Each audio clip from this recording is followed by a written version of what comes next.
Assalamualaikum warahmatullahi wabarakatuh.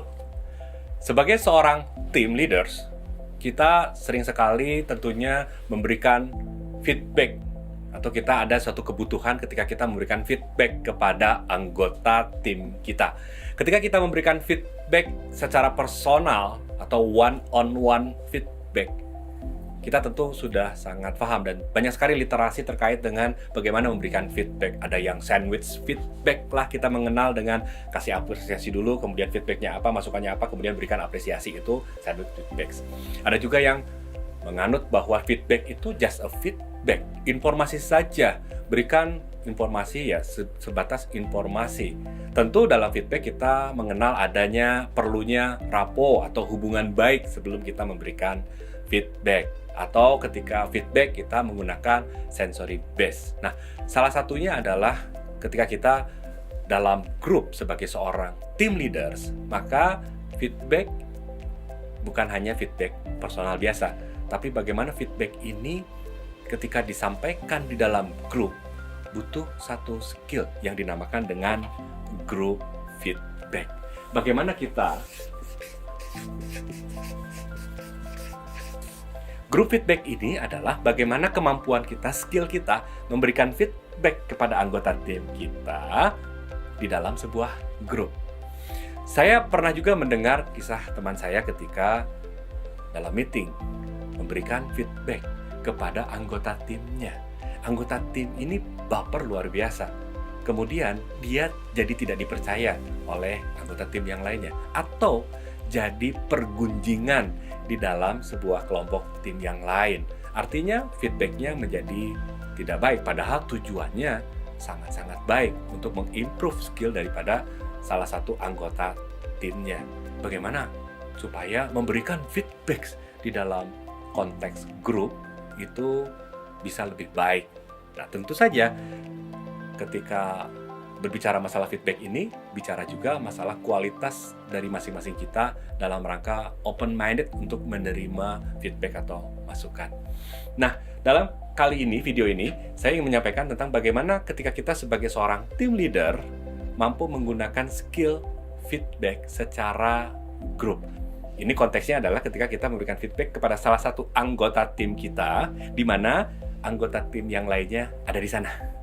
On the spot feedback.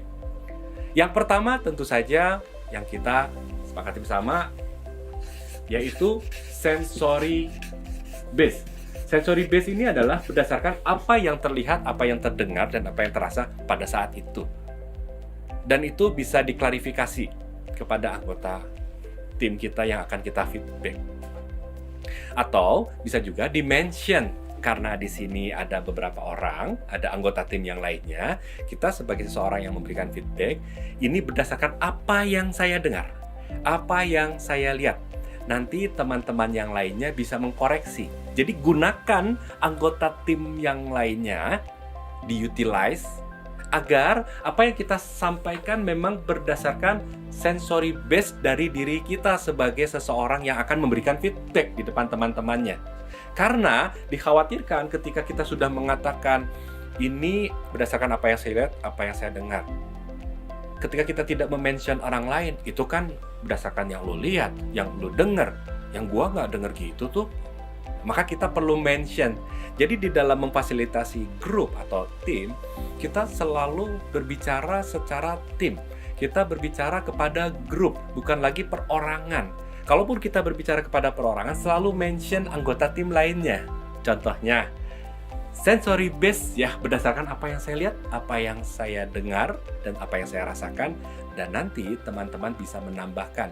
Bisa jadi apa yang saya dengar beda dengan apa yang teman-teman dengar di sini. Sehingga yang diberi feedback, oh iya, berarti ini dari Anda, tapi yang lain juga nanti menambahkan, menguatkan. Bisa saja nanti setelah feedback, oh iya saya juga mendengar seperti itu. Atau kita kalibrasi lagi, lihat lagi anggota tim yang lainnya, apakah menganggukkan.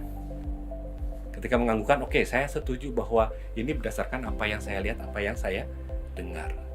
Yang kedua yang paling penting adalah kita menyampaikan bahwa ini bukan feedback yang memang nanti, bukan feedback yang masa-masa lalu, atau bukan feedback yang menyatakan bahwa ini adalah tentang dirimu tentang being-nya, tapi tentang apa yang dia lakukan saat itu, di saat meeting, atau di saat beberapa hari sebelumnya, tapi berdasarkan sesuatu yang tentatif bisa berubah-ubah.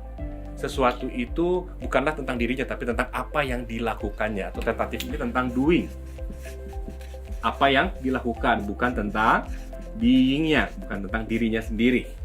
Tentatif bisa berubah berdasarkan apa yang saya lihat, apa yang saya dengar hari ini, di saat meeting seperti ini. Sifatnya tentatif. Yang ketiga adalah invite group. Invite group untuk menambahkan, memberikan feedback.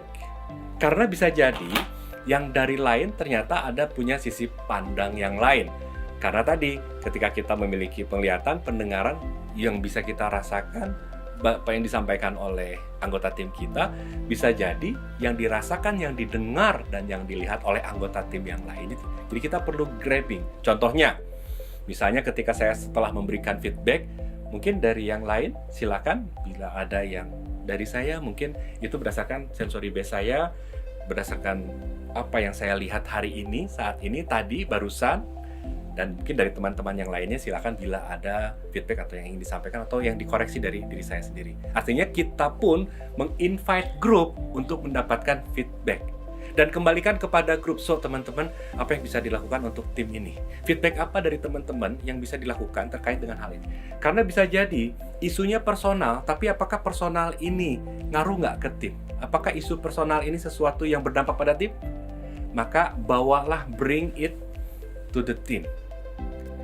Ini catatannya ketika kita memang kaitannya dengan memberikan feedback pada saat anggota tim kita pada saat di dalam tim yang berpengaruh pada diskusi tim. Kecuali kalau feedback yang memang sifatnya personal, kita bisa di belakang, tidak di dalam tim. Nah, ketika kita di dalam tim, maka invite group, invite yang lainnya untuk membahas feedback kita ini. So, teman-teman, apa yang bisa kita lakukan di dalam tim ini terkait dengan feedback ini? Sehingga mereka merasa memiliki, sehingga mereka merasa bahwa feedbacknya bukan hanya untuk orang itu, tapi juga untuk kita semua. Karena bisa jadi seorang anggota tim melakukan satu kesalahan atau sesuatu yang memang tidak tepat, bisa jadi ada yang tidak mengingatkan atau kita sebagai seorang tim leader yang tidak mengingatkan. Maka kembalikan kepada tim. Kita tanyakan dengan pertanyaan, apa yang bisa kita lakukan? Apa yang bisa kita berikan untuk feedback atas masalah ini? Invite group to giving to feedback. Sehingga yang terakhir yang tadi saya sampaikan adalah actionable for the team. Sehingga apa yang menjadi feedback ini yang kemudian bisa dibawa di dalam tim, bisa dibawa dalam grup untuk bisa dilakukan. Area to improve-nya bukan area to improve buat seseorang, tapi bagaimana tim mampu mengimprove ketika seseorang yang perlu diimprove. Karena kemudian bisa jadi orangnya berubah, tapi timnya nggak berubah. Bisa jadi kita memberikan feedback kepada seseorang, sementara yang lain bisa jadi lebih parah dari yang kita feedback. Dan mereka nggak ngerasa bahwa itu bukan punya gue. Bisa jadi ini adalah isunya tim. Maka kita perlu ajak yang lain. Adakah feedback tambahan? Apa yang perlu lebih baik supaya kita bisa menyelesaikan masalah apa yang tadi diberikan, atau feedback yang diberikan. Nah, itulah skill bagaimana kita seorang leaders di dalam tim, pada saat memimpin tim, bukan hanya memberikan feedback kepada seorang, tapi mempertimbangkan anggota tim yang lainnya, sehingga group feedback ini bisa kita lakukan saat meeting ataupun saat kita kumpul dengan tim kita, sehingga tim kita lebih memiliki kesempatan untuk bertumbuh, berkembang, karena orang yang sukses adalah orang yang setiap harinya sarapannya feedback. Feedback is the sarapan of the champion ya. Apalagi timnya tim champion, maka sarapannya pun feedback, yaitu group feedback. Thank you teman-teman. Wassalamualaikum warahmatullahi wabarakatuh.